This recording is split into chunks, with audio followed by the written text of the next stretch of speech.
Welcome everyone to another episode of Revolution Recap. It was a long night for the Revs and their fans as a delayed start and not one but two weather delays kept everyone up until 2:20 in the morning. It was well worth it though, as New England takes 3 points on the road in a 2-1 win over the Rapids. Teal Bunbury and Juan Fernando Caicedo found the net for New England, while late-game heroics by Matt Turner preserved the 3 points for the Revs, who remain unbeaten in MLS play in the post-Friedel era. The Revs are now tied with Toronto FC in points for sixth place in the standings. I'm Greg Johnstone. Joining me after a long break away from each other, reunited, and it feels so good. Sean Donahue is joining me. Sean, how's it going? I hope you've had your coffee. Yeah, it was a long night for us too, and I'm relying on coffee to get through the podcast this morning. But like you said, it was a very exciting game for those that did stay up, and one of the more exciting games of the season. It was just a shame there was 3.5 hours of delays to kind of curb the excitement a bit during this one. Yeah, and if there's ever a time for a 3.5 hour delayed game, I guess you want it for a midweek match, especially. You want it to be on the 4th of July when some of us have the following day off. Thoughts and prayers to you, those of you that are working on this Friday, July 5th. But yeah, Sean, we slugged it out. We had some late night FIFA going to pass the time. We did not subject ourselves to the Michael Hawley podcast that so many Rose fans on Twitter were complaining about. But we all made it through, and as I say, well worth it. Kind of shaky at the end there, but Sean, what were your takeaways from this 2-1 win? Yeah, I don't know if I'm going to steal your takeaway, but my takeaway is that for all the talk about the Revolution having 3 starting goalkeepers on this roster, I think that's clearly not true. They have 1 starting goalkeeper, and it's Matt Turner. He was phenomenal last night. He made some massive saves in that game, and I couldn't help but think while watching the game that if it was Cody Cropper or Brad Knighton, neither of those guys would have had as good of a night or are as capable of having as good of a night. And so there was some talk on Twitter even about how Brad Friedel had benched Matt Turner to start the season and how maybe dumb that was. I kind of get it with the poor preseason he had, but if you look at Matt Turner's play, I think there's no doubt at this point that he is capable, or he has the capabilities of being by far the best goalkeeper on this roster, and is capable of doing things that the Brad Knighton and Cody Cropper may not be. Brad Knighton, with his experience, may be the most consistent goalkeeper on this roster, but the one goalkeeper that's capable of being an above-average goalkeeper in MLS is clearly Matt Turner, and he showed it last night. Some of the point-blank saves he made on guys like Kai Kamara, and just diving saves to shots that were going to the upper corner. Just a fantastic performance from Matt Turner. And I think the starting spot now is absolutely his to lose going through the rest of the season, and the Revolution need to ride him, because I don't think Cody Cropper or Brad Knighton are the long-term solution to this team. It's absolutely going to be Matt Turner going forward with performances like this, and this is what we came to expect from Matt Turner from some of what we saw from him last year when he earned that starting role, and this is why he needs to be playing every single day for the New England Revolution going forward. Yeah, and I agree with everything you said. I mean, no argument coming from me. I thought he had a phenomenal game last night, probably his best game of the 2019 season. I think when you're comparing the 3 goalkeepers, with all due respect to Brad Knighton and Cody Cropper, I think they're fine goalkeepers. But Matt Turner's anticipation and reflexes just seem to be a step above them. And yesterday, those reflexes were very much needed right before the Colorado Rapids goal, which Matt Turner did not really have a chance on. I don't think you can blame a whole lot of the blame towards him, and we'll get to who's to blame on that one a little bit later. But yes, we will. In the 72nd minute there, that stop on Kai Kamara header, where he's able to push it over the bar, that was an amazing save. Obviously, the one that everyone's going to see this morning when they're waking up is the diving save in the 89th minute. I also thought that right before that diving save, I think it was Nicholson on the Rapids was kind of coming into the box, tried going 5-hole, and Matt Turner had a nice little kick save to kind of push it out for a corner. So he had a few really nice saves late in the game there to hold the lead for the Revs. And if Cody Cropper or Brad Knighton are in goal, I don't think that all 3 of those are made. I think they might walk away from that game with a 2-2 draw or a loss. So yeah, I think Matt Turner is your number 1 keeper going forward. I think Mike Lapper coming in and saying Matt Turner is my guy after the Friedel firing, I think that might have changed a lot of the culture shift with the Revs. And I think this team kind of has gotten behind him a little bit also. And Bruce Arena has kind of carried that over from the Lapper era, where he seems to have confidence in Matt Turner. I know Knighton has gotten some starts here and there, but I think a lot of that is due to the Turner suspension. So, I think Matt Turner is the guy going forward, and I think that's the correct choice going forward. I think as a pro Matt Turner podcast, I think we're very happy this morning, all things considered. And I cannot reiterate enough that I think the Revs took 3 points instead of 1 because of Matt Turner last night. Yeah, and I think that's a key point that you made too about Mike Lapper and confidence, because we've talked before about two positions where confidence matters a lot, and one's striker and one's goalkeeper. I think those are probably the two biggest positions where confidence is just absolutely huge. And to have Mike Lapper put that faith in Matt Turner, and I think to have Bruce Arena put that faith in Matt Turner, even if he hasn't necessarily said it publicly. I can't remember whether or not he has. But it's just huge for a guy, especially who's still kind of a young goalkeeper, Matt Turner, to have that confidence and to have that backing of his coach. Where for a while it seemed like he did have that from Brad Friedel, and that kind of disappeared towards the end of last season and going into this year. And the only other point I wanted to make on this one is there was an interesting stat from before the game from Stat Zone that Revolution goalkeepers had a combined 48.8% save percentage in road games this season, which was the worst in MLS, and that no team since 2010 had finished the season with an away save percentage below 50%. So again, that goes to the, I don't know the breakdown between Knight and Turner and Cropper on that stat, but that really goes to the fact that the Revolution do not have 3 starting goalkeepers on their roster. They have, I think Matt Turner is the only one on the roster that really should be, or really can be, an above average MLS starter, and the other 2 are, solid backups. But I think you're fooling yourself if you think the Revolution have 3 goalkeepers that would be, starters on most teams in the league. They have one that's potentially could be a starter on most teams in the league if he's playing at the level that he played at last night. Yeah, and I just want to go back to your point about confidence too. I think we saw Matt Turner kind of, be a little sluggish towards the end of 2018. You could kind of see confidence was kind of drifting for him a little bit. I think having that confidence back, we're going to see Matt Turner in the first half of 2018, Matt Turner, that we all came to love so much.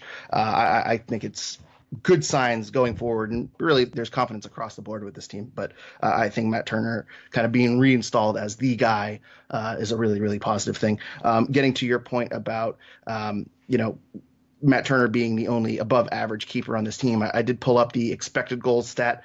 Stay with me. I know it's a little complicated for those of you that are not familiar, but the the differential between goals allowed and expected goals allowed. So negatives are better. Matt Turner in 2019 is at minus 0.92. So he has prevented more expected goals.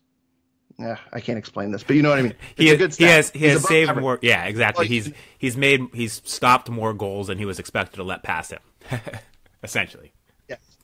Thank you very much for saving me there, Sean. I think I've tried to explain this stat 5 times, and I've never been able to successfully do it.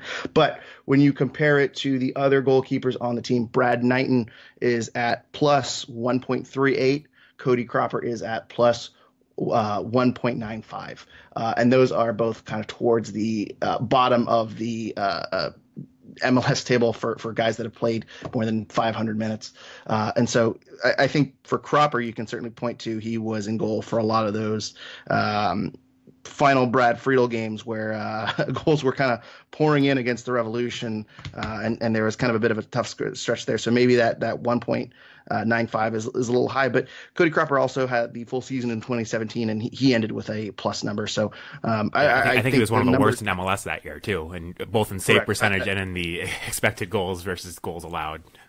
I don't have the number in front of me, but he was towards the bottom there too. So I think if you're looking at this measurement, Matt Turner is the clear favorite, and even objectively, I think that Knighton and Cropper are a little bit better than those numbers, but I think it kind of supports the theory that we have that Matt Turner is the best of the 3 goalkeepers going forward. So moving on to another, I'll say controversial player on Revs Twitter and Revs Reddit is Teal Bunbury, and Sean, I think 6 or 8 weeks ago, the last time we were talking, we were thinking about, or I threw out the thought of sending Teal Bunbury to Birmingham or USL and letting him score a goal or 2 and get his confidence back, because once he scores once, he is going to get going.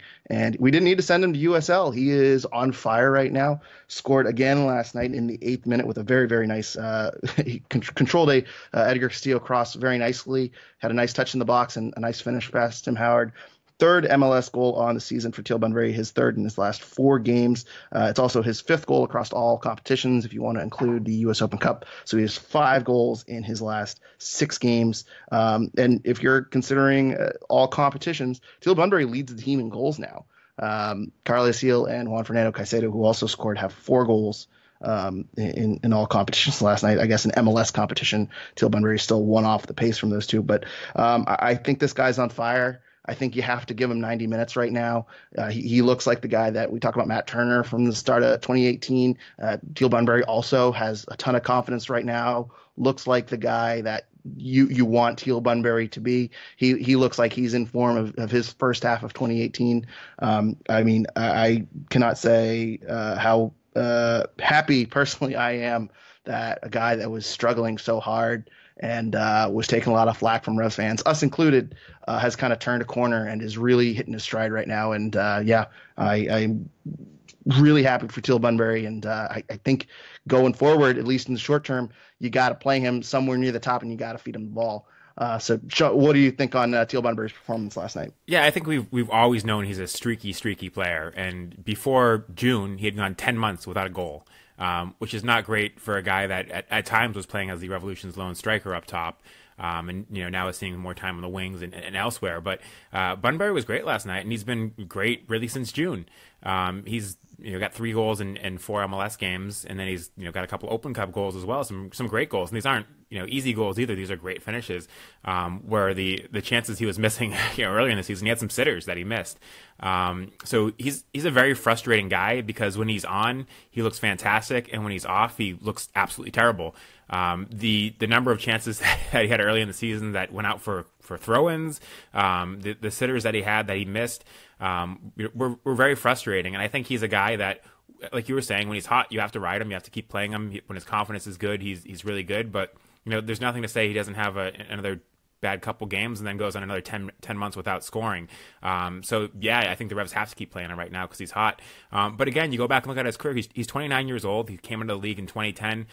He's had 1 season in which he hit double-digit goals, and that was last year. He's had, going back over the years, he had 11 goals last year, had 7 goals the year before, 2 before that, 4 before that, 4 before that, 0 in 2013. I think he might have had some injuries that year. 5 way back in 2012, and then his previous career high prior to 11 last year was 9 in 2011. So he's always been very streaky. I don't think he's a guy that you can rely on to ever get you 15 goals in a season. I do think the Revolution need a player that they can rely on for that. But yeah, right now he's playing really well, and you have to ride that confidence and keep playing him. But there's nothing to say that a couple games down the road he might go on a cold streak again and go 10 months without scoring. That's just what he's done throughout his career. And at 29 years old, I'm not sure that that's going to change. Yeah, the inconsistency drives people up a wall. But as I say, I don't know. Hot streak right now. I know a lot of people are not a huge fan of Teal Bunbury, but considering he adds a lot to the Revs, I feel, and just going based off of his stats yesterday, he was 20 for 24 passing, so 83% pass completion, which is pretty good for a forward. He also had 3 ball recoveries, 2 of which were in the defensive third of the game. So he added a little bit to the possession game. He adds a little bit to the defensive side of the game when you're bunkering down. So just really, really positive marks for me from Teal Bunbury, a guy that we have not been very kind to this season. Who knows how long the hot streak will last, but hopefully it goes on for a little while now. Yeah, the one thing you have to say about Teal Bunbury is he's a guy that, when he's not scoring, he's still contributing elsewhere. He always works really hard. He's, tracks back, he covers, he provides a lot of effort on the defensive end. If you look at a guy like Juan Caicedo, who's, also pretty hot right now. He's a guy where if he goes on a cold streak, he's really not offering you much other than, what he does is he scores and he's, at times he's in a hold-up play. But, if he's not scoring, he shouldn't be on the field. If Teal Bunbury is not scoring, you can kind of justify more having him on the field because he does a lot of other things well. He's not just a pure striker that's out there to poach goals. Yeah, and I just want to give a quick shout out to Revs Reddit, who there was a meme last week. I don't know if you saw it, Sean, but it was basically it was like the bottle of Coke was Revs Reddit, and the Mentos is someone tweeting Teal Bunbury is actually very good. It always seems to be an eruption. There were still arguments going on last night over whether or not Teal Bunbury is a good soccer player. And I think there is I think it basically depends on, do you think of Teal Bunbury when he's struggling, or do you think of Teal Bunbury when he's on? And it's kind of a selective memory between the two groups. But really, at the end of the day, there's a really nice medium where Teal Bunbury is a really solid all-around player who at time is going to pour in goals and really be the difference maker for 2 or 3 month stretch at a time. So, but let's switch over to the other striker yesterday who also scored his fourth goal in a Revs uniform. The over/under 5 line, which I set at the beginning of the season, is looking just as laughable as you and Seth said it was. But Juan Fernando Caicedo adding his fourth goal yesterday, a really nice header off of a Carles Gil free kick. Sean, give me your assessment of Juan Fernando Caicedo. And like Teal, do you think this pairing of Teal Bunbury and Juan Fernando Caicedo is here to stay for the short term? Yeah, I mean, that was a really nice header by Juan Fernando Caicedo. That's what you like to see from him. I thought he worked well up top. I thought Agudelo had a good game behind him. I thought, Bunbury had a good game. All of them were playing really well in this one. To be honest, going into the game, I wasn't very sure about Bruce Arena playing all three of those guys and also leaving Pania and Fagundes on the bench, but it worked out really well. I think, I'm still not 100% sold that Caicedo is the long-term answer to the Revolution, but he's another guy that's got confidence right now. He's a guy that's proven he's capable of putting the ball in the back of the net. He showed last week, he showed he had a good ability to have some hold-up play and help set up goals that way. But I thought overall he had a good game, and he's earned more minutes too. And I think as long as these guys are hot, you got to play both Caicedo and Teal Bunbury. Caicedo early on in the game didn't have many touches, but he didn't fall out of the game, and he got more touches as the game went on, and he did really well to finish that chance. So yeah, I've been more impressed with him lately. Every game there's moments you watch where his running is weird, and you wonder if he really is good enough to play at this level. But then he does things like that header, and he does things like what he did last week to show he does belong on the field.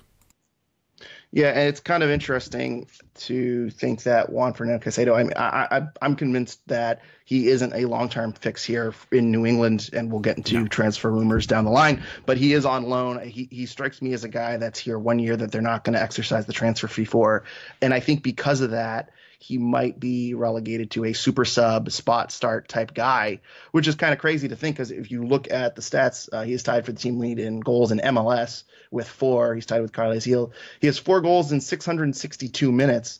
You look at some other comparable players. Christian Pania has 3 goals in 875 minutes. Teal Bunbury has 3 goals in 1,299 minutes. He is, by clearly just measuring goals, he is clearly the most efficient striker the Revs have on their roster, and probably their best finisher. No offense to Brian Wright. Overall, it's kind of a weird in between where this guy is pretty good. He can finish some shots. He is deadly in the box. But also, I don't know if he brings enough. He had a key pass last night. There was another play, too, there in the 24th minute where it was either Castillo or Carles Gil had a nice low pass to Caicedo, too, who was open in the box.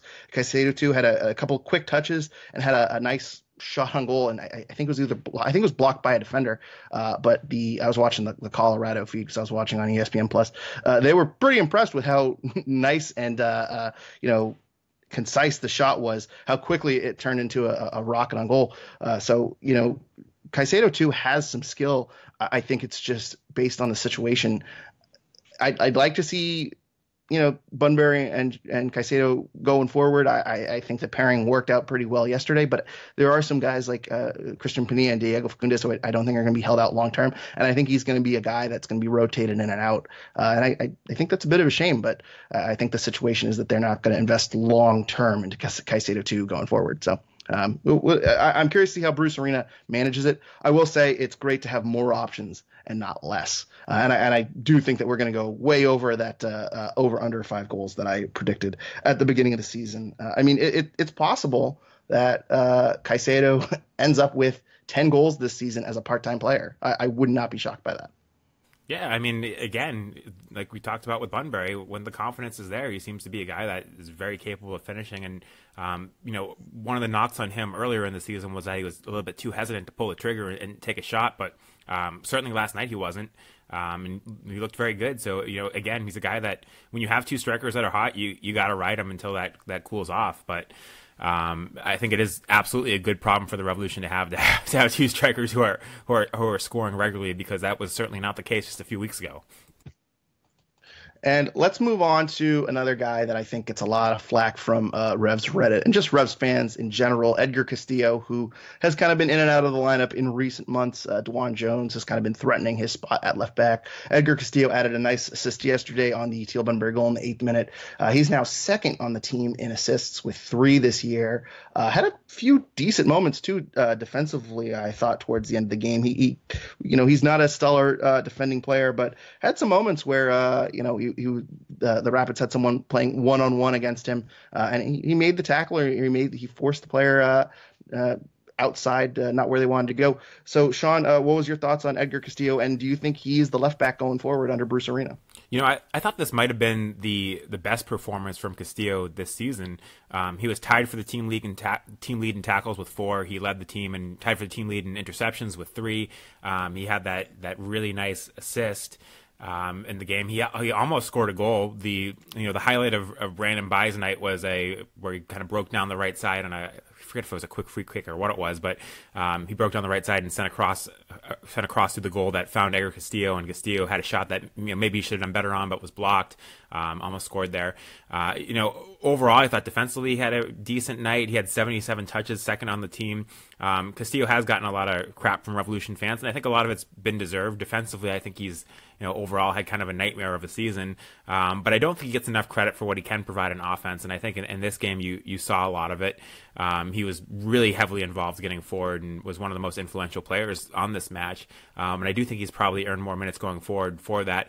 It probably helped that he was playing in Colorado, where he played last year and was probably more used to the altitude than most of the Revolution players, and knew the guys he was going up against. But it was a really solid performance from Edgar Castillo. We had some people ask us last week when you weren't here whether Edgar Castillo was done and we weren't going to see him again for the Revolution.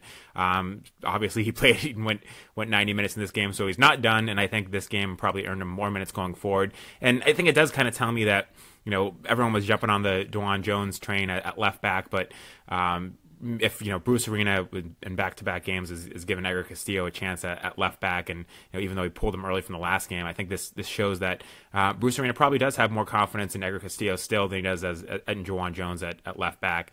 But again, Castillo's 32 years old. There's still a lot of Revolution games to play. I think DeJuan Jones is going to get plenty of minutes back there, and they're going to give Edgar Castillo chances to rest in games. But I do think after this game we are going to continue to see a lot more of Edgar Castillo, and he is going to probably continue to be the first choice left back. And if he has more performances like he did last night, it's not necessarily a bad thing. But I absolutely get the frustration of Revolution fans, and we talked about it last week. I don't think he has had a particularly good season from a guy that was the best player on the Colorado Rapids by a lot of people's minds last year. Overall, I think he has been a disappointment this year, but games like last night show what he is capable of when he is playing at his best. And on both sides of the ball, I thought he had a good night. Yeah, and I think a lot of people, you have to put Edgar Castillo into a lot of context where if you're playing him, you're making the decision to sacrifice something defensively for that little bit of offensive spark. I think coming into the season, Edgar Castillo, I don't think anyone thought Edgar Castillo was going to solidify the back line or anything like that. I don't think that at this point you're going to have to accept the cons of playing Edgar Castillo, that he's going to have some defensive gaffes, that he's going to be leaving that side a little bit open to push up. And the flip side of that, the payoff, is you're going to get some pretty solid crosses into the box. Just kind of touching on last night, because you threw out some defensive stats, 4 tackles, 3 interceptions, 7 ball recoveries for Edgar Castillo, including 2 in the offensive half, 1 in the offensive third. So overall, pretty solid night defensively for Edgar Castillo. I would not expect that going forward. But he adds so much offensively when he is in the game. If you remember earlier in the season, I think 3 or 4 games into the year, Revs fans were really impressed with Edgar Castillo because he was pushing up. He was involved in that press. He was intercepting passes left and right, and really kind of forging a quick counterattack in the attacking third. I think people have kind of soured on him because he's been exposed defensively, but I think that's just something that Bruce Arena is accepting and is going to be taking moving forward. I do want to point out one little contrast. You mentioned that Edgar Castillo had another shot on goal. It was almost a goal. It would have been nice to have a goal and assist against the team that traded you away last year.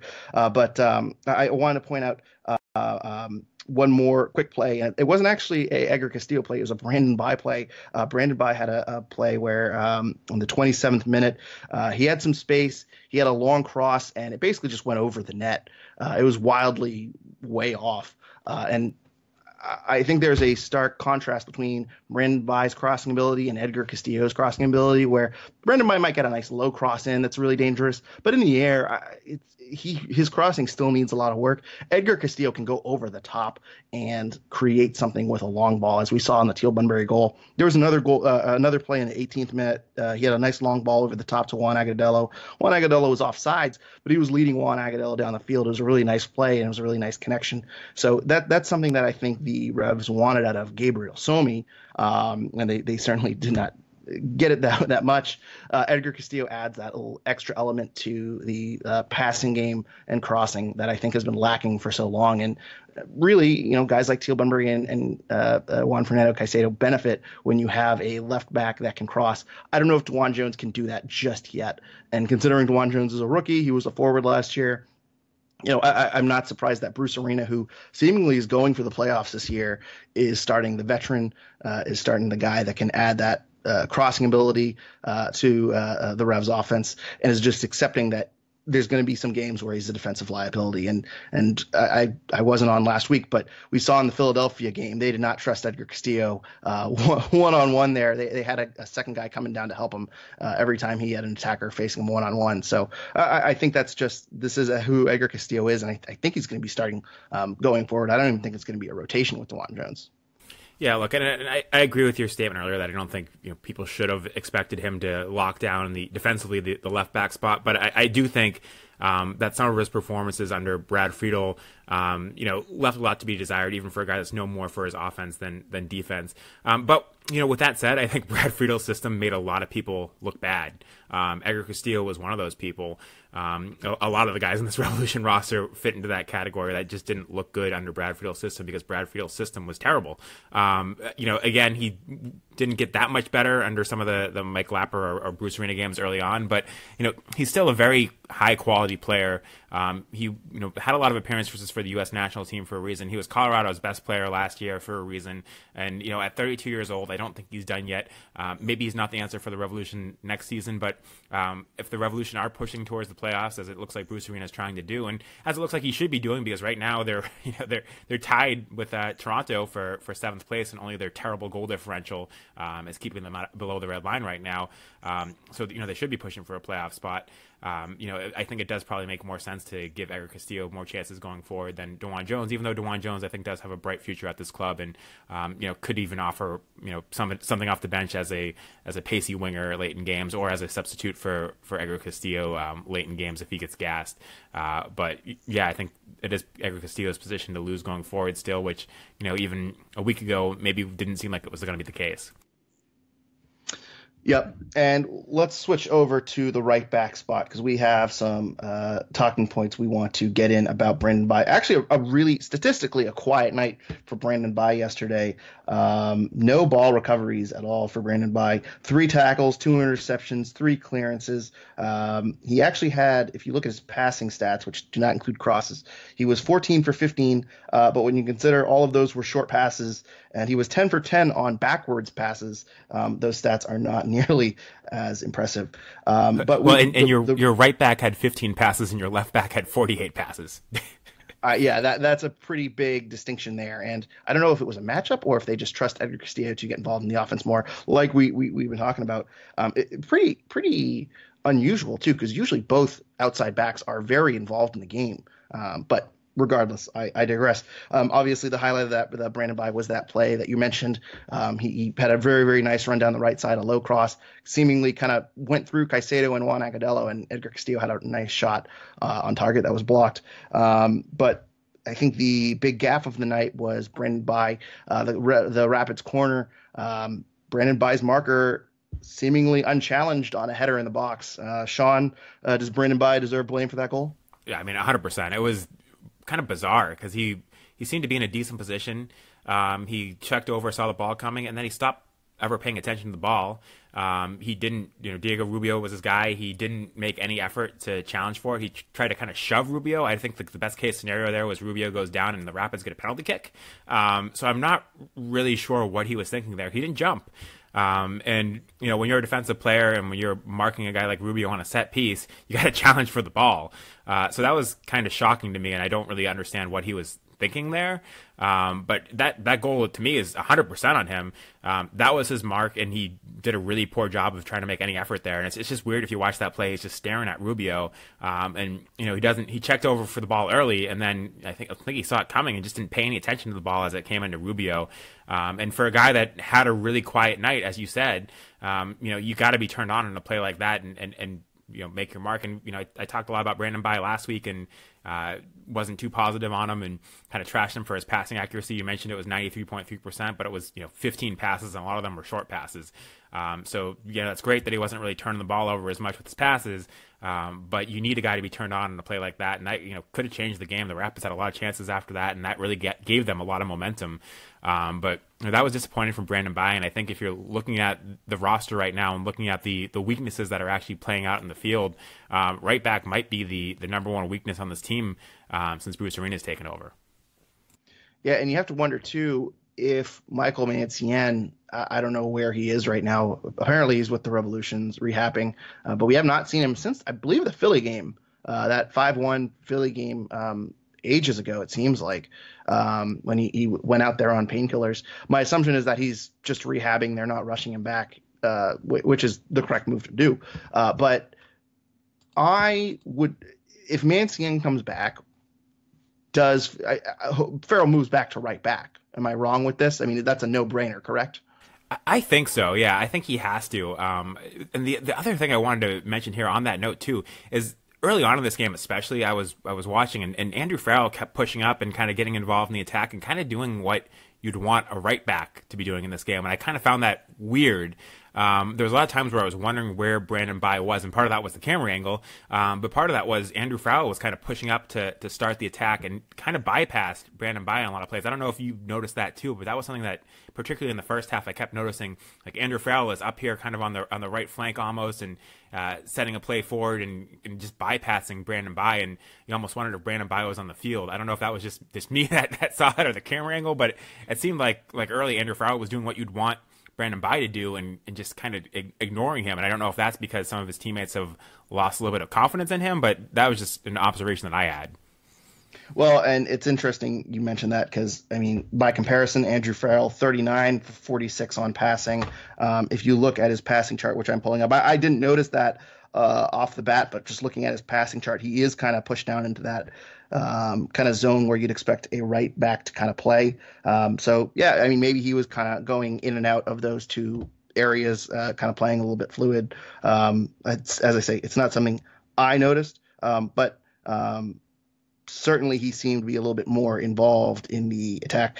Just looking at his passing stats as I'm going here, Andrew Farrell had 30 passes going forward, 27 successful passes in the attacking middle third, only 3 in the attacking third. So I guess he wasn't going down the field too much, but you're right. He seemed to be kind of heading over to that right back spot and maybe providing a little bit of aid for Brandon Bye on the offensive side of the ball. I do want to mention one other Brandon Bye play here in the 47th minute. Brandon Bye gets taken on one-on-one. He gets beaten. Andrew Farrell seems to kind of come over and help out a little bit defensively, and the Rapids player kind of crosses back to the center. It would have actually been a really, really decent chance. The pass was a little bit in front of, I want to say, Kellen Acosta, who wasn't able to get a foot on it, and then De La Mea clears it out. In live time, it looks like De La Mea steps up and blocks the pass from going through. But if you watch a replay, the pass was just a little bit in front of Kellen Acosta. He would have had a really nice chance on goal if if he was a foot forward. So that's just another play where could have been disaster for the Revs, but they got a little bit lucky. The timing was just a little bit off for Colorado, and they kind of avoided one.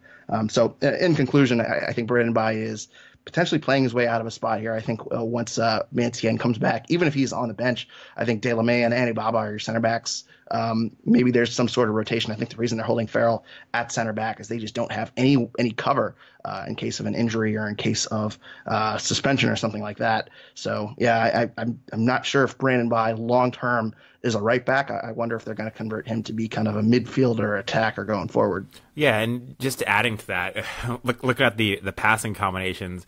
Andrew Farrell, who was your right center back in this one, you would think would be passing to Brandon By a lot. He passed to Brandon By 3 times in this entire game, which to me is kind of weird.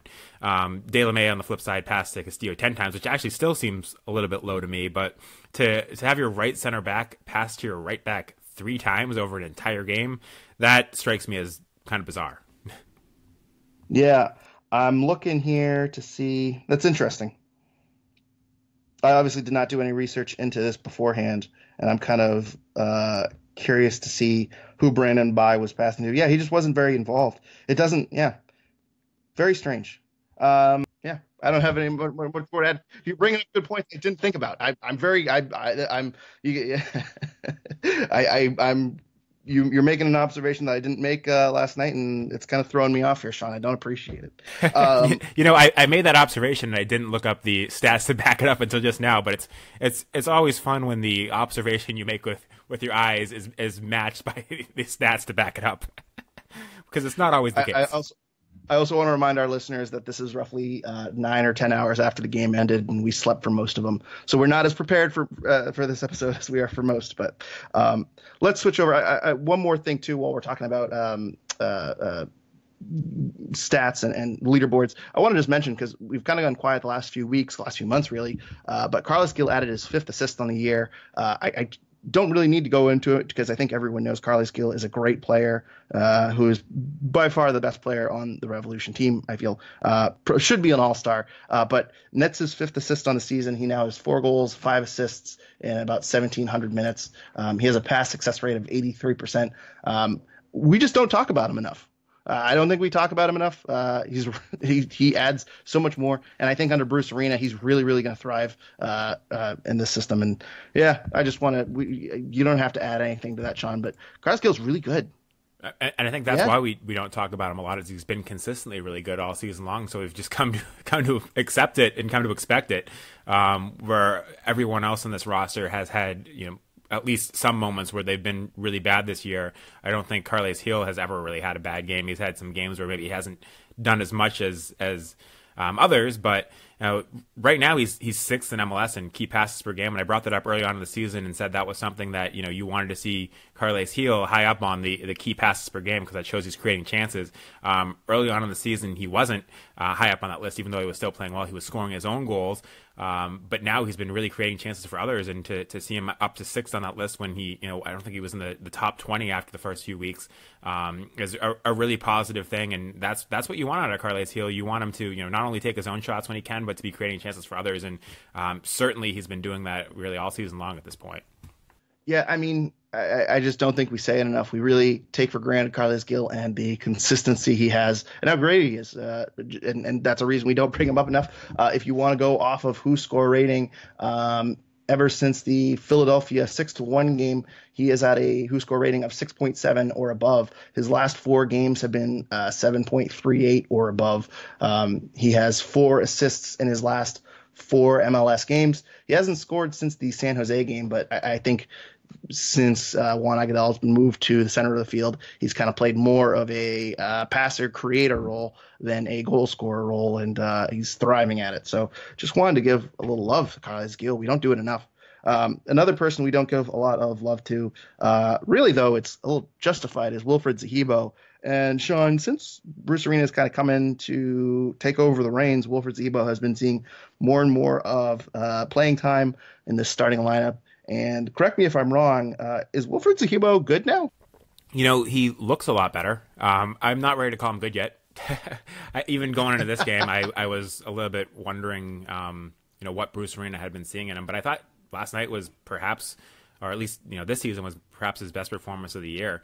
My one big knock on Zahibo, or one of many knocks on Zahibo, is that he's, got a big body and he's very tall and doesn't do a good job using that defensively to win aerial duels, whether it's on set pieces or in the run of play. And I'm still not sure that I'm still not sure that's changed too much. He did win 2 aerial duels in this one, but I don't know. I thought this was a very good game for him, but I need to see it more consistently to go ahead and say he's good. 2 key passes, 82.7% passing accuracy. He won some nice tackles in this one. 4 tackles overall, tied for Castillo for the most tackles on the team.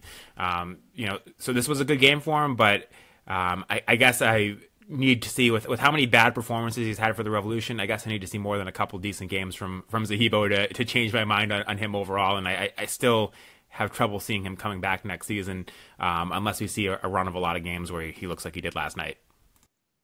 Yeah, very fair. You're not ready to be totally trusting just yet. I do want to say if you're a fan of Who Scored ratings, which again not a perfect metric, but if you look at his recent matches, he is in the low 6s, high 5s for most of these. I'll just go through all of them because it's kind of fun to watch.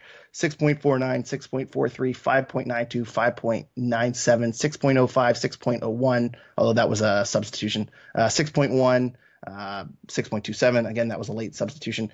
And then June 27th, the 1-1 Revs Union game, he had a 6.66. And then last night, 7.14. So his last 2 starts have been pretty solid overall. And as you say, Sean, 4 tackles last night. He was 4 for 4. He had 6 ball recoveries in the midfield. He's kind of that enforcer that we were hoping we would see when he came into the Revs. And as you said, 82.7 pass completion. He was 43 for 52. So he was a pretty big part of this offense in controlling the ball last night. Really no complaints all the way around. I think that was Zahibo's best performance in a Revs uniform. It was really quiet overall. As you said, 2 key passes. That's not something we're used to seeing. So yeah, really, really solid game from Wilfried Zahibo. And I mean, he's started 2 of the last 3 games.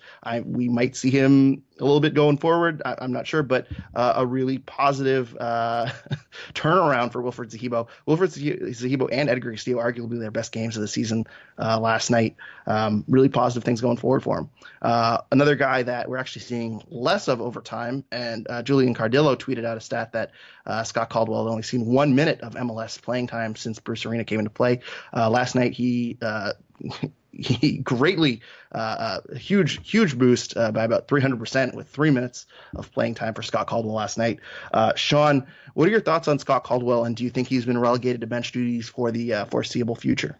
Yeah, and I think it was you that tweeted out that pointed out the fact that Mike Burns signed him to a contract extension shortly before being kicked out the door. And it's interesting that it doesn't seem like Bruce Arena rates Scott Caldwell very highly based on what we've seen so far.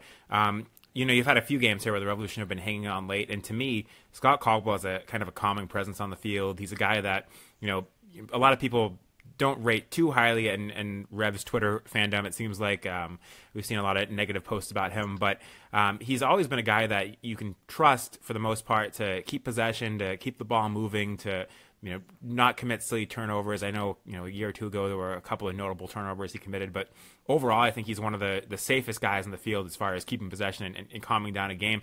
And this was a game to me that was screaming out for Scott Caldwell. The Revolution were up, Colorado started to turn things around. They scored that goal to make it 2-1. And it looked like a type of game where you bring Scott Caldwell on to kind of calm down the team and add him to the midfield and help the Revolution maintain possession and hold on to that lead.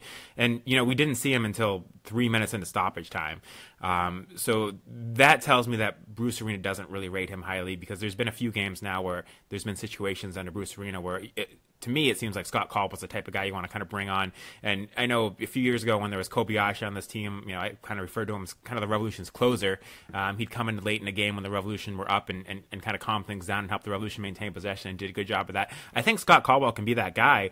But, based on him coming in the 93rd minute of a game like this, I'm not sure Bruce Arena does think that. And, you look at a game like this against Colorado, where there were all those weather delays, obviously playing at altitude, guys get tired early.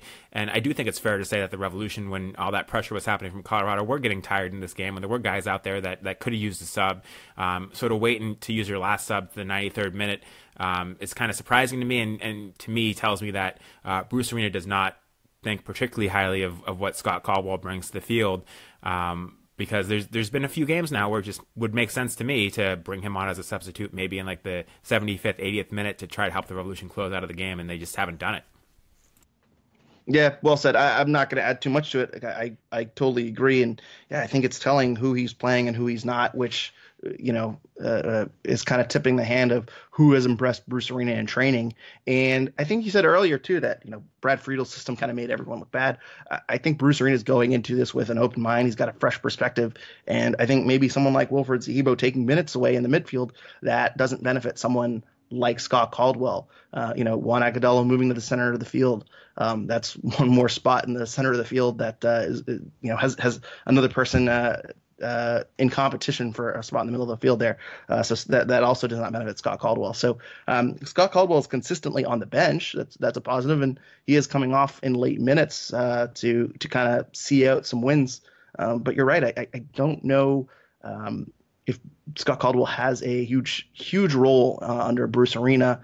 And I'm curious to see what they do with him, because they did just sign that 3-year contract extension, I believe, for Scott Caldwell. That was one of Mike Burns' last moves, which at the time I thought was a really great deal going forward. I'm curious to see how this plays out, or if we see Scott Caldwell get a chance to kind of redeem himself. Because one thing we have seen from Bruce Arena is that he does believe in rotating players in and out, and central midfield is a spot that I think the Revs might rotate when they have two games a week or something like that. Sean, you ready? I got a quick question for you.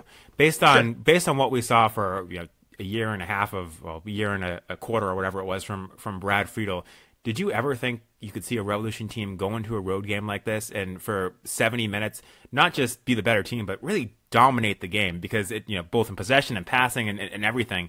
Because I certainly did not think that this team and this roster was capable of a performance like this based on a year and a quarter of what we saw under Brad Friedel. No. And this game, I actually am not totally stunned at. I mean, I am when you put it that way, where I think we had a conversation with someone on Twitter, and someone asked how many road games would they win, or they're not going. We were projecting how many games they'd actually win, and the consensus was they wouldn't win on the road. To win a Western Conference road game midweek against a team that I don't think is amazingly talented in the Colorado Rapids, but they're hot. They certainly have shown a lot. Some flashes in their recent win streak under Connor Casey, and they seem to be just as rejuvenated as the Revs do. So the fact that the Revs went out, and I thought they dominated this game before the first delay. I think the 5 minutes between the first and second delay, the field was so soggy and the conditions were so poor, you can't really have any takeaways from. And then the Revs came out. The Rapids had a little bit of energy under their legs until the second goal. Then they seemed to be dead, and then they really weren't in it until they got that corner kick and from that Kamara header, and then the goal scored. So there were large sections of this game where the Rapids didn't seem to be in this game at all, and the Revs seemed to be totally in control. And under Brad Friedel, there was no. I mean, you didn't expect the Revs to dominate that type of game at home. So I should be more surprised than I am. I think after the Galaxy win, I think that was the whoa moment where you could kind of tell this was the Revolution team that we thought could live up to the potential that Sean, we talked about this team being a playoff team in the preseason. I think Revs fans were very optimistic at this team going into the season. I think they're finally living up to this potential that we all have seen. We know that they have the skill. And I think it just needed some really strong leadership at the top. And no disrespect to Brad Friedel, but I think Bruce Arena commands a room and commands respect. I think he's got the ship going in the right direction. Everyone is playing to their potential right now. So, I did not see this firm of a win. If you had told me 3 months ago they'd have really strong wins at LA and Colorado, I wouldn't have believed you. So, yeah. Yeah, and I completely agree with all that. The only thing I'll say is that LA Galaxy one was a great win by the Revolution, but it was more of the way you'd expect this team to win on the road, which is playing good counterattacking soccer, where, just what shocked me in this Colorado game was the Revolution went in and were the aggressors, and it's easier to do that against Colorado, obviously, than the Galaxy, but Colorado's never an easy place to play. So that's what kind of shocked me is we've seen the Revolution do a little bit better in possession at home under Bruce Arena in some cases, but they just played a completely different style than we've seen this roster ever play. Since Brad Friedel took over, Bruce Arena just has found a way, like you said, to get the most out of all these guys and to get them playing, different styles and kind of playing whatever style they need to do to get a result against their opponent. Now, let me ask you a question. Are you more confident this team now or at the beginning of 2018 when they started off hot and they were, I forget where they were in the standings, but they were up in the standings like second or third. They kind of started out at the beginning of the first half of 2018. They started out really hot. Were you more confident then or are you more confident now? I think I'm much more confident now because you just look at the way that team was playing. They started off very hot, but they were just playing a pressing style. I've always felt that when a team's playing a pressing style like that, they're going to get better results at the beginning of the season when other teams are still finding their form and trying to figure out ways to break it down. And your passing might not be as crisp, and you just came out of preseason. That's when a pressing style can really work. But it was pretty clear early on that Brad Friedel didn't really have a plan B when the high press didn't work. And I think it's pretty clear now that Bruce Arena is capable of getting this team playing in multiple styles to find ways to win. So I'm a lot more confident now in what this team can do than back then. And, like you said, there were some people that were positive going into the season. I think we thought the Revolution might be, a seventh seed playoff team. I think the Revolution are playing a lot better than a seventh seed playoff team right now. The unfortunate thing is they dug themselves in such a deep hole early on that I think realistically a seventh seed playoff team now is probably the best they can hope for, particularly when you look at those teams that are, in spots, 3 through 6 in the Eastern Conference and how good the rosters are there and how good those teams are and where you expect them to become the end of the season. I think that, probably 7th is still the best the Revolution can hope for, but that was because of such a poor start rather than what we're seeing from the team right now. Yeah, a really solid win where they're the best team, and they had Christian Pinilla on and Diego Fagundes on the bench. So really promising showing from the Revs. Let's head over some listener questions. Zachary Grimes asks us, who has improved the most under Bruce Arena so far? Sean, I'll let you tackle this one first. There's a number of ways I could go with that one. I think maybe the obvious one is Teal Bunbury because of the goals he's been scoring and how well he's been playing since Bruce Arena took over. I think you could make a case for Matt Turner with some of his recent performances. We talked about Zahibo earlier. He's been playing really well. It's more of a question of who hasn't improved much, and I think Brandon Bai is one of those guys. But if I had to pick, I'd probably say Teal Bunbury. He's just kind of playing at another level right now. His confidence is there. He's doing good things all over the field, and he's finishing off some spectacular goals. His first touch has been better. So if I had to pick somebody, I think that might be the obvious choice based on the stats, but I'd go with Teal Bunbury. But it really is more of a question of who hasn't improved than who has. There's really a lot of guys I think you could make a good case for here. Yeah, I actually am going to kind of tweak the question too, because I think if it's who's improved the most in the post-Friedel era, I think Juan Agudelo earns a big shout-out being moved to the center. I think Lapper kind of pushed him to the center of the field. Juan Agudelo has kind of found his role and has kind of found his stride playing in central midfield. He's very dangerous, passing the ball, moving the ball around, possessing the ball. He's contributing a little bit defensively. He's also contributing to the offense, and he's bagged a few goals in that time. So I think he's improved under Bruce Arena, but I think Mike Lapper moving him to the center of the field and Bruce Arena carrying that over, I think that deserves a nomination. And I will say, I kind of tipped my hand to this earlier.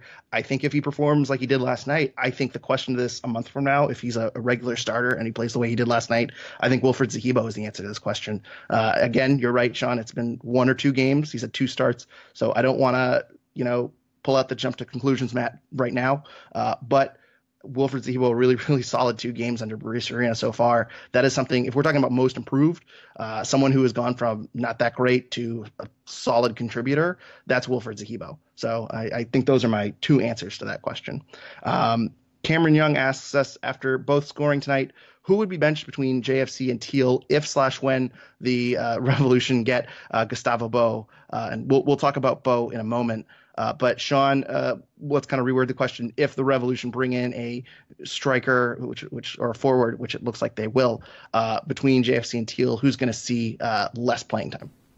That's a difficult one for me. If the Revolution continue to play with 2 strikers, or if the Revolution decide to play with 2 strikers under Bruce Arena, you know, without getting too much into Gustavo Bo, I think Juan Caicedo is a guy that provides more in the air and is a guy that can win crosses and is good at heading the ball. And I think that might complement what I've seen from Bo better than what Teal Bunbury provides. So on that alone, I'd almost lean that way. But perhaps there's a way where Bunbury continues to or plays more on the wing, and you fit all those guys in. I think if that's the case, you probably end up having to bench a guy like Agudelo, unfortunately, to kind of make room in the lineup. But if you're asking me right now, I think it's a very tough question. But my hunch from what I've seen of their playing styles between Caicedo, Bo, and Bunbury is that Bo and Caicedo's styles would be perhaps more complementary if you're playing two strikers than Bunbury and Bo. That's an interesting twist too, because I think I kind of said earlier that JFC is here on loan. I don't know how much they're going to fully commit to him. I imagine that they'll rotate him in and out. If he comes into the squad, they'll rotate in and out and try a few different things and see what works. But I was going to lean Caicedo too as the guy that's going to be pushed out, just because they have less skin in the game. And I think that Bruce Arena is a big Teal Bunbury fan and he wants him on the field. So my assumption was that Caicedo too. But interesting disagreement we got there, Sean. I'd be curious to see how Caicedo too and Bo end up playing together. Obviously, we've known about Bo for 3 days, so I'm not going to be an expert and argue this one tooth and nail. But interesting point. David Civilian responded to this question on Twitter. He said JFC would be benched, but they both have their merit. Maybe Teal moves to the wings instead and keep JFC up top. So really answers all across the board. Not really sure. That's a really good question. But we'll see going forward. If Bo comes in, of course, unconfirmed that he is coming, but we'll get to that in a second. And finally, Sean, we got one more question from Revolution Central. Does anybody know what's going on here? John Siegel had a great post this morning about all the crazy things that have happened to the Revolution and highlighted it with that quote about how well the Revolution are playing, about the fact that it seems like they're going to get a USL team. I don't know what's going on here. How did all this stuff change overnight? I think the Revolution went from, we talk about the Sports Illustrated ambition rankings where they were consistently at or, near the bottom. And all of a sudden overnight Bruce Arena comes in and they're talking about spending big transfer fees on Gustavo Bo. They're talking about, adding a USL team. All of these positive things are happening. I don't know what's going on. Bruce Arena's going on. That's what's going on. Crazy stuff. I mean, who would have? We talk about, would we have seen this Colorado a road win where the Revolution dominate? I mean, imagine all that's happened in the past month or two. Imagine if you told us in the preseason there was talk of a USL team and Bruce Arena, and an absolutely wild a couple of months here for the Revolution. So that does it for questions. Let's move on to the news from the week, headlined by the transfer rumors. The window opens on the 7th, so it's going to be what is that, Monday or Sunday? I think Sunday for the Revolution. So headlined by Gustavo Bo. Christian Dyer of ESPN reported that the striker, the Revolution have made a transfer fee of around $4.5 million. It's about half of what has been reported in Mexico, which was around $9 million. Salary around $2 million, so he'd be comparable to Carlos Gil in terms of salary. There have been other reports saying that a full package offer has been made for about $10 million. And there's also been a rumor that the Revs will sign him to a 4-year deal, which is a little interesting for a 29-year-old player. So kind of the money, the dollar amounts are all across the board right now. I think Christian Dyer of ESPN is probably the most reputable reporter. So we'll kind of operate under the assumption of transfer fee of about $4.5 million, salary around $2 million. And we'll probably guess it's around a 3 or 4 year deal, maybe 3 years with an option. Why not? Sean, what are your thoughts on Gustavo Bo? First, do you think he's a player that's going to come in and mesh well with the Revs? Do you think he's going to be an upgrade? And also, do you think the price is right? Do you think this is a great move for the Revolution? Yeah, I mean, when we first saw $9 or $10 million price tag thrown out there, it seemed kind of high to me for a guy that is 29 years old and is having a successful season, but he's been playing a long time, and the most goals he's ever really seemingly gotten a season, I'm relying on transfer market here, apparently is 10, which isn't terrible. He was playing at a high level. I think certainly the Argentinian Primera Division and Liga MX I think are better leagues than MLS, and until MLS proves otherwise. And he's been doing really well there. He's got a lot of assists as well. So he's clearly a good player. But that original figure seemed high to me. I think when you're talking more about, $4.5 million, that seems more fair. You mentioned the 4-year deal. I'm struggling to think of, really, I'm sure it's happened, but I'm struggling to think of a player that's come to MLS with 4 years guaranteed. So I can't imagine that's actually accurate. Usually guys get 2 or 3 years at most guaranteed, and then maybe an option year. So I assume that would be the case, and that makes a lot more sense for a 29-year-old. But I'm not going to lie and say I've watched a lot of 90-minute performances from Gustavo Bo. I'm relying mostly on highlights.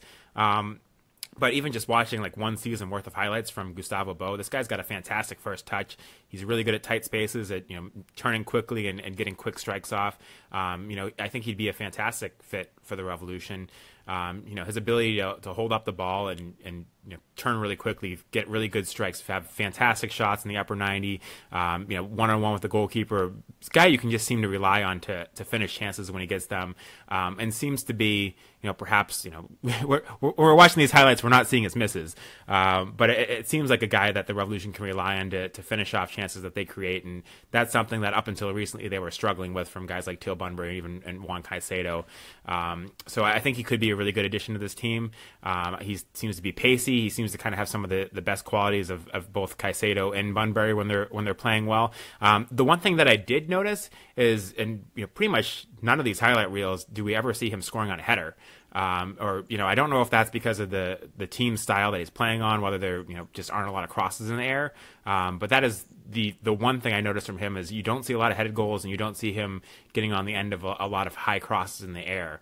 And when you're talking about a guy like Castillo, that's where he thrives, and that's kind of why earlier when I kind of previewing this, when I talk about Juan Caicedo, why I think he might be the better partner for him, because he is one of those guys that does well at getting on the end of headers and finishing at home. But if there's one knock on Bo from what I've watched is you really don't see him scoring goals like that. Which it doesn't necessarily mean he wouldn't be a good fit for this team, because the team is also very good at with Carles Heel and guys like that of creating chances through the middle and on the ground.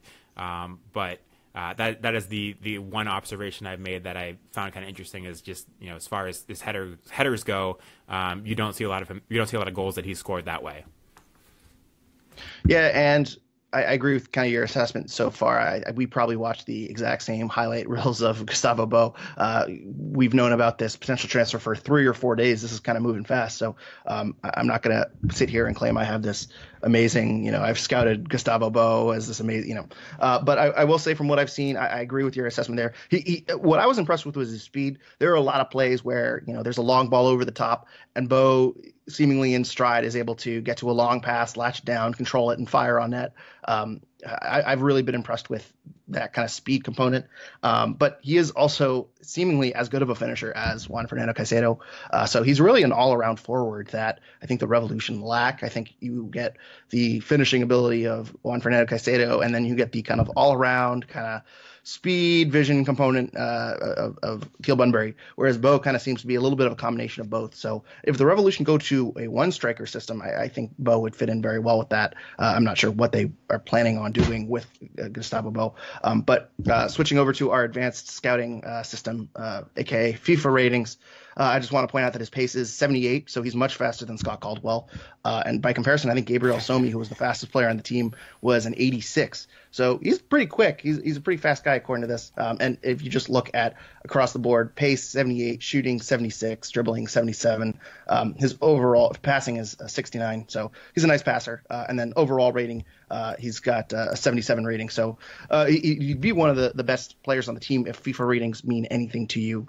And based on the price, which is, as again, we're guesstimating it's that 4.5 million is going to be the transfer fee. If you look at Transfer Market, his value is 3.5 million euros. So 4.5 million is actually about a fair fee for a guy like this. And the salary around 2 million, I think he'd make a Carles Gil type impact. So this seems to fit the bill all the way around.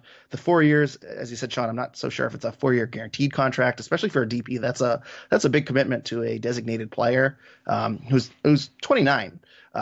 This might be a 2-year deal with 2 options or a 3-year deal with 1 option, but I don't know if it's a guaranteed 4-year deal. So overall, just on the surface of this move checks out, and this also signals to me that Bruce Arena looks at this team and says, we're going for it. We're not rebuilding for 2020 or 2021, which is what I would have done.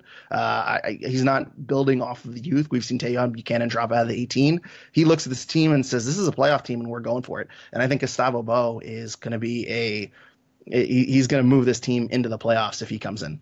Yeah, and one other thing I just wanted to point out is, when you look at players coming into MLS, one place where they've had a lot of success is Argentina. So, it doesn't necessarily mean that Bo's going to have success, but I think it is a good sign that, Argentinians have had a lot of success in MLS. I know you and I both look at a baseball reference for baseball stats a lot. I'm not sure if you're aware, but they added a football reference now where they have soccer stats. And one of the things they track is minutes by nationality. And second place in MLS after the U.S. is Argentina, well above any other country, with 30,381 minutes this year from just 29 players.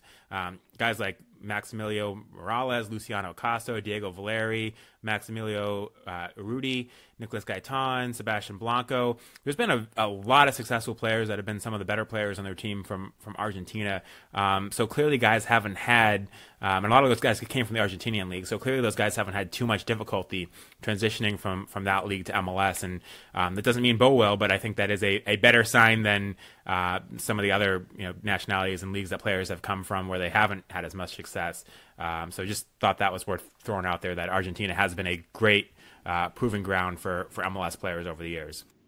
Yeah, I have more confidence in Gustavo Bo than a guy that was coming from the Bolivia C team, who was coming under shady circumstances and couldn't get a spot on the NASL Tampa Bay Rowdies. Yeah, I'm a little bit more confident in Gustavo Bo, but yes, it should be noted too that Gustavo Bo's agent is also has Brian Fernandez, who was just transferred to the Timbers as a client. So there is another agent MLS connection that is working behind the sign. So a lot of signs point to this is going to happen. I think some people have said it's going to happen as early as this weekend when the transfer window opens. I'm not so sure about that, but there is a DP spot open. The Revs have, I think, 2 international spots open now that they've bought out Gabriel Somi. So, yeah, really, really positive things happening. Another name, which would, in theory, take that other international spot, Thomas Vermaelen, former Arsenal center back, I believe last played at Barcelona. Am I right with that, Sean? You got to fact check me on this. Played sparingly. Again, we are not prepared for this at all. We are not prepared for this podcast at all. You guys got to give us a little slack here. I forgot where he played last because I got to be honest with you, he doesn't play much anymore these days, does he, Sean? Sean, what are your thoughts about Thomas Vermaelen potentially taking a center back spot? Yeah, I mean, he transferred to Barcelona in 2014 and has played 34 games since then. So Thomas Vermaelen, there's absolutely no doubt he's a fantastic quality player. Regular on the Belgian national team, which is, as people that follow international soccer know, is one of the better national teams in the world, and also one of the best defensive depth national teams in the world with guys like Vertonghen, Alderweireld, Vincent Kompany, certainly. So he's got a lot of competition for that center back, and of course Laurent Simon, who is playing in MLS and has been very successful here. I'm a big fan of the Gustavo Bo idea as a transfer target. I think that makes a lot of sense. Vermaelen, if you talk about the Revolution going for it now, this is certainly a going for it now move. He's 33 years old. He turns 34 in November. I think there's been one season since 2013 where he's played as much as 1,000 minutes. He's a guy that has not been playing much over the years, and some of that, certainly a lot of that, is Barcelona is one of, if not the best teams in the world. So he's competing against some fantastic players for minutes at the center back spot, certainly. But the other thing there is he's had a lot of injuries. I think last year he missed 20. He was unavailable for 26 games due to injuries. I think the year before it was in the high teens that he was unavailable due to injuries.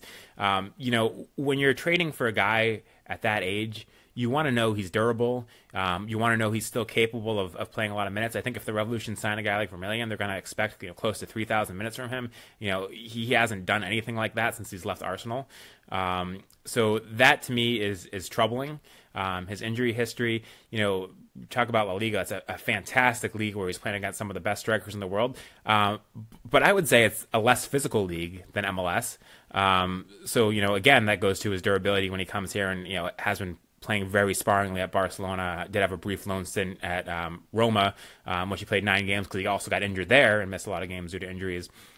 I don't like this move. I think he's a guy that if you could somehow get for TAM money, which I think is crazy, it would never happen.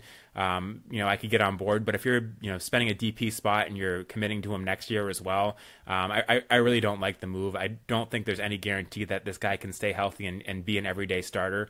I don't think there's any guarantee that at 34 years old, given how few minutes he's been playing, he's still going to be the same player he was for Arsenal. Again, as a Spurs fan, I think I was very happy to see Barcelona buy him up away from Arsenal and take him out of their defense. He was a phenomenal player. Just at this stage in his career, it doesn't make sense to me. We talked about the Revolution's hope this year. I do think making the playoffs is certainly realistic at this point, but even if, best case scenario, in my mind, they somehow sneak into the sixth or fifth seed, it likely means they have to play under the new playoff format where it's all single elimination, reseeded to the highest seed playing at home. It would likely mean the Revolution had to play, 4 straight single elimination road games to win MLS Cup. And I don't think that's realistic for any MLS team to do. Maybe if you had a roster the caliber of Atlanta, you could see that level of upsets going on. But even with Bruce Arena, even with how they've been playing lately, I just can't see MLS Cup being realistic this year. And with that in mind, Vermillion doesn't make sense to me. And, also looking at how MLS teams construct their roster, there's no team in MLS that's, proven a successful formula by spending DP money on a defender. It just doesn't. That's not the formula for success in MLS. We're used to the Revolution spending way too much on defenders that have been terrible. Guys like Mancien, guys like Dielna. My thought was under Bruce Arena, we would see that stop and we'd see him, focus on kind of lower priced defenders that can get the job done but aren't going to, break the bank and be DP level guys. And it just, the way the league's constructed, the way rosters are constructed, I can't get on board this Vermillion signing as a good move for the Revolution at this stage. If they were one player away from an MLS Cup challenge this year, I could see it, but and no fault to Bruce Arena, but where Brad Friedel left them in the standings, I just don't think it's realistic this year. Yeah, and you kind of hit up on a point that I want to talk about, which is it should be noted that Julian Cardillo confirmed the interest in Thomas Vermaelen from the Revs, but there have been some other reports too that I think there's a team in China that's interested. There's a team in, I think, Saudi Arabia that's interested. And those are two leagues that go out and they buy the big names and they spend a lot of money on them. And so that, to me, signals that Vermaelen might have to come in on a designated player contract. And I'm not a huge fan of that idea. He's certainly a big name, but he's an injury-prone aging center back. You're going to have to put him on turf. I'm not in love with the idea, kind of for the reasons that you said. And I don't know how long of a contract you're going to commit to him. If you sign Thomas Vermaelen to let's say a 2-year contract, or I guess it'd be 1.5 years. It'd be a Jermaine Jones-like contract where you're signing him for the remainder of the 2019 season and the 2020 season, and you're doing it with a designated player contract. You're telling me the Revs can't acquire another designated player after that? So it'd be Carles Gil, you're going to have Gustavo Bo, and then Vermaelen is going to take your third designated player spot. It seems to me that if Vermaelen comes in and kind of struggles or gives you performances that Michael Mancien was giving you before he got injured, you really kind of hamstring yourself and you can't make that extra acquisition in the offseason. So this is one that if you could bring in Vermaelen on a TAM contract, and maybe they can because it'd be a free transfer. There's no transfer fee associated because he's out of contract right now. Maybe he can come in. Maybe the Revs are stocked with allocation money and they could bring in Vermaelen for the rest of the season, rest of a 6-month contract. That would make sense to me, but a long-term contract, a 2 or 3 designated player contract, seems to me that it's a bit aggressive, and they're really going for it. They're really going for it in a short-term way, which I don't think. I'm happy that they're going for it. I'm happy that they think that this is a playoff team going forward, but they've kind of buried themselves in the standings a little bit, and they're going to have to face some really tough teams this year in the Eastern Conference alone. And if you get to the MLS Cup, you're going to face off against LAFC. Is Thomas Vermaelen going to be the difference between the Revs beating LAFC? Probably not. So there's a lot of risk and not a whole lot of reward for adding Thomas Vermaelen. I don't see this being worth signing him to a designated player contract. It doesn't make a whole lot of sense to me in that perspective. Yeah, if you sign him to a designated player contract, it's presumably going to be at least for a year and a half. And I think you're potentially really screwing yourselves over by doing that. You mentioned Mancienne. If you get in a situation like him, this is going to be even worse because he'd be a DP.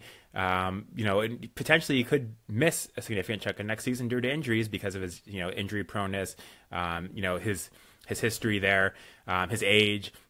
Going to a league where there's so much traveling that can be difficult, especially at his age. It just doesn't make any sense to me. And when you talk about that third DP slot, I think the places where it could have the biggest impact for the Revolution are number one, central defensive midfield or central midfield, a guy that could be really influential there. I think that would do a lot more for this team at the DP level than a center back.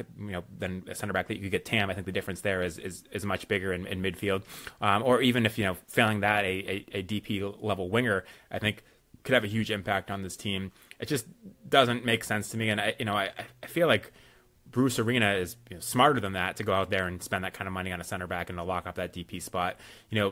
Maybe there's some scenario where he comes in as a TAM player. I really have trouble seeing it. You mentioned the other names that have been thrown out there, Qatar and Chinese level money, make it very hard to believe that he would come in as a TAM player. But, I'm very on board the Bo idea. This one I'm struggling to get on board with. Yeah, and it should be noted too that based on our advanced scouting metrics, which is FIFA, he also has a 77 rating. I mean, no one's doubting his skill, but I don't see the reward in a contract like this. And when you add in the injury concerns, it doesn't seem like someone that you want to lock yourself into, using that third designated player spot on.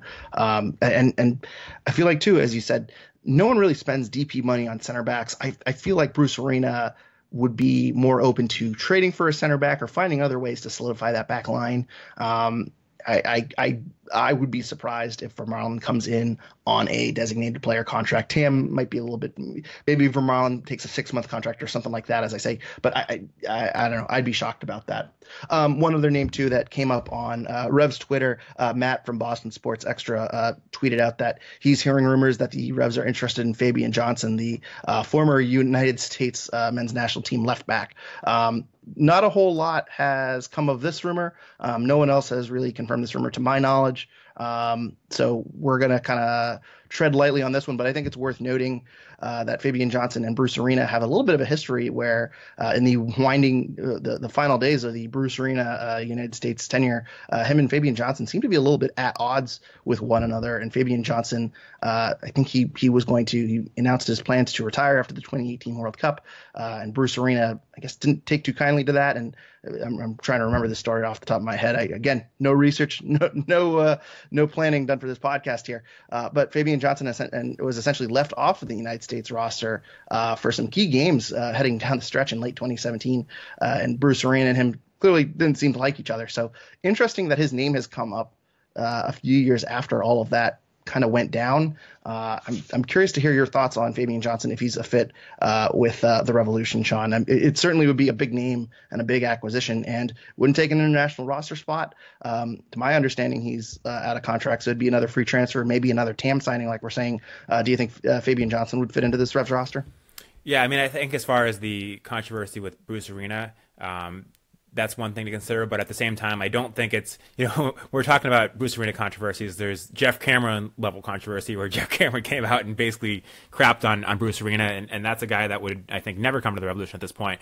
I wouldn't say never for Fabian Johnson, but it is certainly something to consider that, in those must-win games for the U.S., for World Cup qualifying, where Fabian Johnson was healthy, he was left off the roster. So I don't think they have the best of relationships, which makes it seem unlikely. But I wouldn't say never in this case. The one thing I'll say for Fabian Johnson is he's the U.S. has played him a lot at left back out of necessity, but he's always been a better left winger than left back.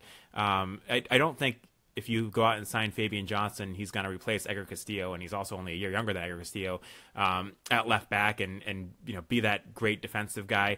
Fabian Johnson's a phenomenal winger, but for all the people that are complaining about Edgar Castillo at left back and his defensive one-on-one abilities and all of that, Fabian Johnson has those same problems when he's playing left back. He's never been a good one-on-one defender. He's never been a great left back. He's a great left winger. And I think if you sign him, you're signing him as a left winger. And he's competing with guys like Christian Pania. I don't think the signing makes a lot of sense, especially if he's a DP guy, and I think he probably would be. If he's a TAM guy, maybe. But again, I think if you sign him, you're signing him to play left wing instead of Christian Pania. I think that's the only way it makes sense, and I'm not sure that's the best move for the Revolution, and I'm not sure that's the best allocation of resources. So that move doesn't make a whole lot of sense for me, both for player wise and position wise, as well as for the Bruce Arena controversy. But I think people that are looking at Fabian Johnson as a left back would be just as disappointed with his performances at left back defensively as they are with Edgar Castillo. It should be noted, too, that actually I'm fact-checking myself on the fly because, again, no preparation for this podcast. His contract actually runs through 2020, so there, in theory, be a transfer fee. I don't know. Yeah, it seems to be it would be a DP level type of play at that time. Should be noted, too, that Fabian Johnson also a FIFA rating of 77, pace 82, sprint speed 86, so he'd be burning down the left flank. He also could beat Scott Caldwell in a foot race. I agree with kind of your assessment here. If they're going to pay a transfer fee, I'm not sure if you're going to move him to left back. I don't know if that's really a great signing. It makes more sense to me if they made this move in the offseason after losing Edgar Castillo too. I don't know. Fabian Johnson, he'd be an offensive left back. As you said, he's more of a winger than a left back. So I'm not sure exactly where he would fit on this team if they move him up to winger and kind of push someone back down, or if they would kind of force him into that wing back spot that Edgar Castillo is currently playing. This one, I think, of the three names, I don't want to doubt it, but I think it makes more sense not right now. Maybe down the line, assuming Fabian Johnson and Bruce Arena have put their differences aside. I'm not so sure it makes sense for the 2019 team. So we'll see going forward. It makes more sense to me if somehow Christian Pania is gone in this offseason. I just don't see him as wanting to come to MLS to be a left back. Maybe I'm wrong, and he's like DeMarcus Beasley as he's getting older in career. He's fine with playing left back, but he's always seemed more comfortable as a left winger, and I think he's enjoyed playing as a left winger more.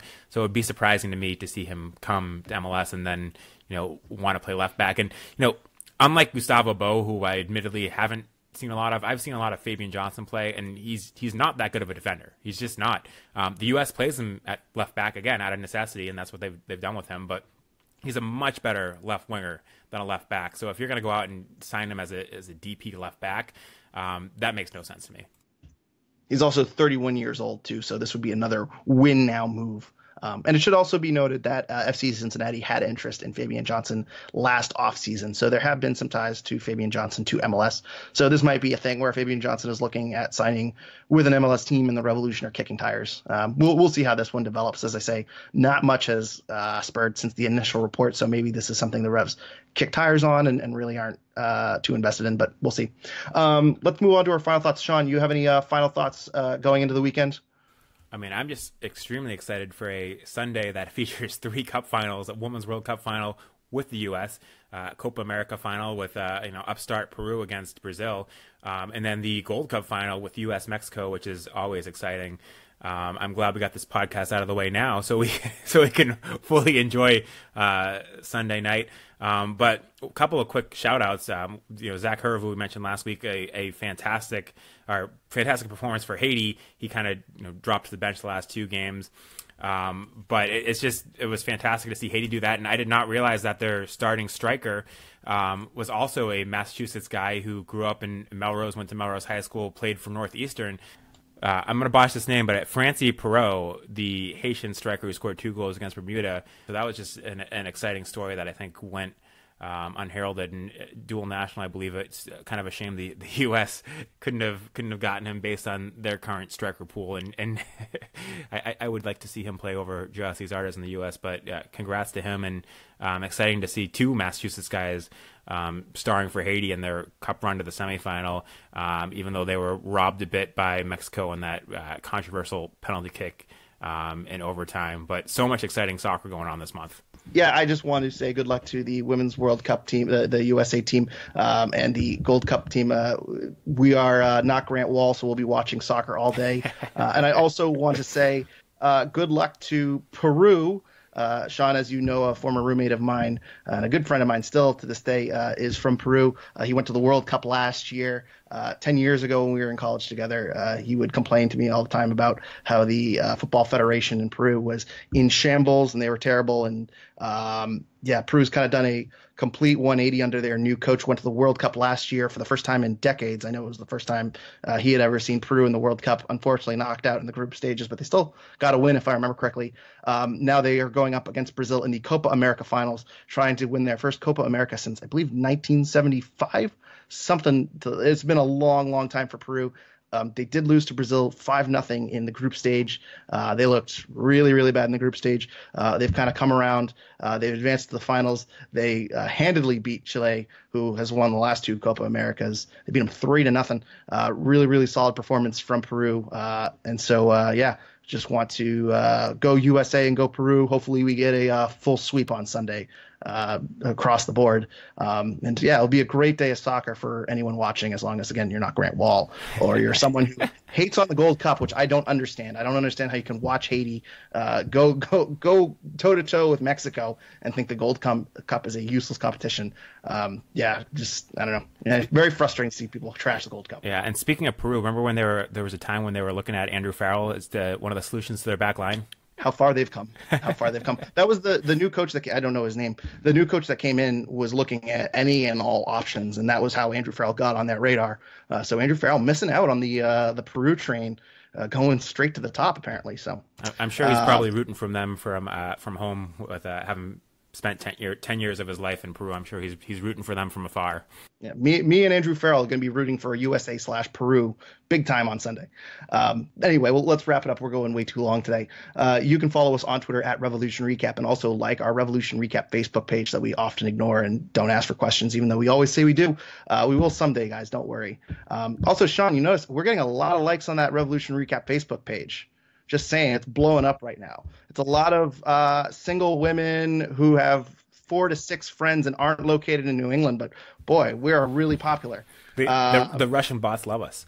Yeah, it's just great. We're popular. Half our Facebook likes are Russian bots. But if you're not a Russian bot, please leave us a review on iTunes or wherever you're listening. It's always greatly appreciated. Sean, where can the good people find you on Twitter? As always, you can find me at Sean L. Donahue. And we will be back next weekend. The Revs are traveling to Audi Field next Friday, a Friday night game. It'll be a difficult road game against Eastern Conference foes, DC United. We'll be back with a new episode either on Saturday, Sunday, or Monday. Sometime we'll find the time. We'll be a little bit more prepared than we are today to break it all down. But hey, Luciano Acosta suspended for that one, so that's good news for the Revs. Ooh, yeah, De La Mea also suspended though on yellow card suspension, so it'll be Annie Baba time. Also, one more thing too. Annie Baba blocked a shot yesterday, didn't celebrate. Really upsetting. I need the Annie Baba block celebration, but I know I'm one of the few people that doesn't like the Annie Baba block celebration, so I was pleasantly surprised. No, you hate fun. So, yeah. I don't mind it when it's out for a corner kick, but the Annie Baba block shot celebration when the play is still going on, that one has always bugged me a bit. Okay, Dad. We'll be back next weekend to break down the DC United game, but until then, thank you everyone for listening, and go Revs.